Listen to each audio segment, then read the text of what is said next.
Можно ли начинать знакомство с мужчиной первой? Этот вопрос не дает покоя очень многим женщинам.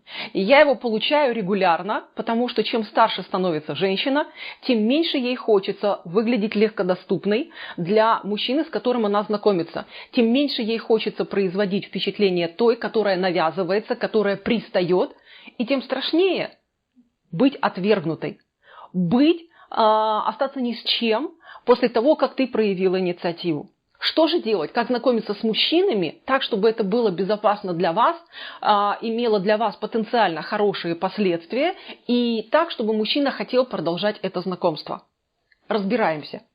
С вами Алла Касаткина. Если вы еще не подписаны на мой канал, самое время подписаться, потому что здесь, на этом канале, я всегда стою на стороне вашего счастья. Кстати, подарок для вас есть в описании этого видео. Там моя аудиокнига «15 секретов счастливой женщины». Сейчас она особенно актуальна.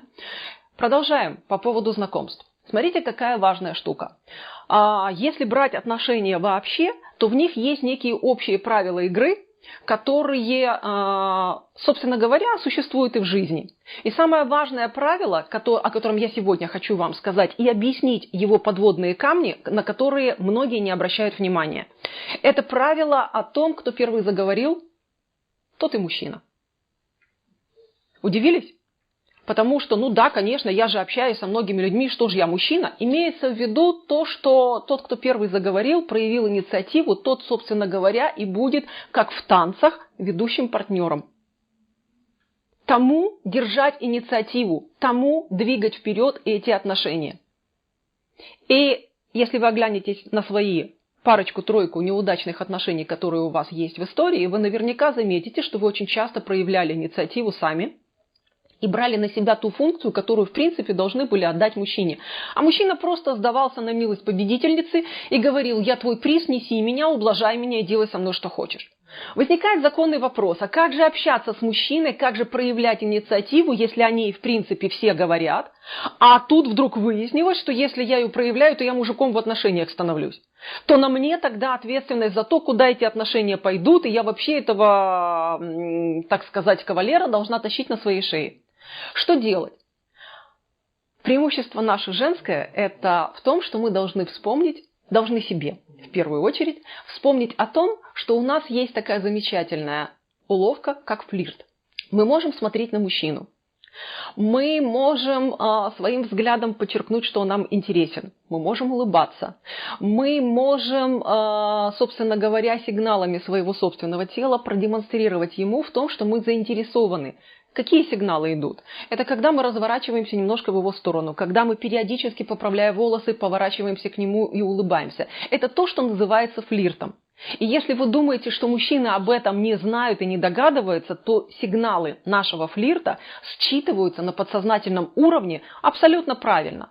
А зато ваша зажатость, зато ваше стремление быть каменной статуей для того, чтобы он подошел первым, и я должна показать, что я так просто не сдамся, дает мужчине ложный сигнал, потому что мужчины боятся проигрывать, и они из двух женщин, которая одна статуя, а вторая нормально улыбается и в принципе показывает свою заинтересованность в продолжении общения, он пойдет к той, кто заинтересована в продолжении.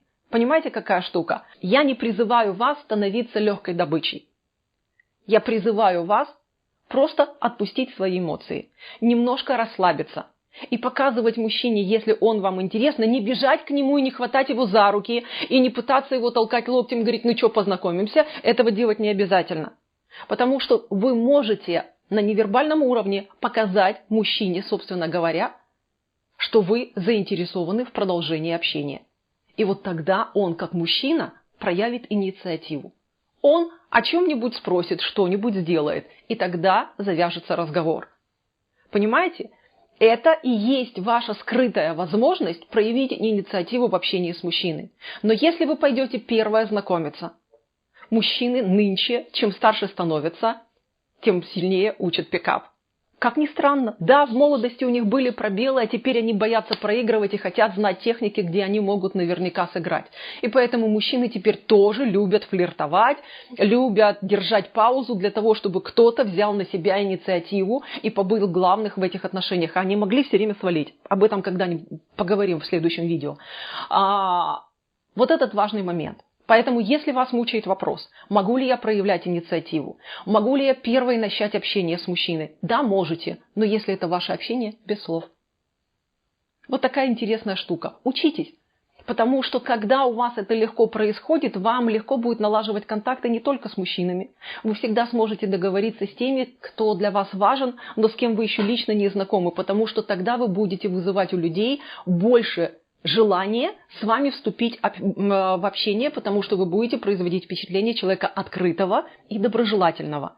А это самый главный залог того, чтобы любое общение, и не только любовное, и не только с потенциальным развитием для счастья в личной жизни, набирало обороты. Итак, пользуйтесь. Если есть вопросы, задавайте. А если нужна информация о том, еще как инициировать общение, пишите тоже в комментариях, и тогда я буду снимать еще следующее видео на эту тему. С вами была Алла Касаткина. Помните, вы можете проявлять инициативу в общении с мужчиной. Главное – делать это правильно.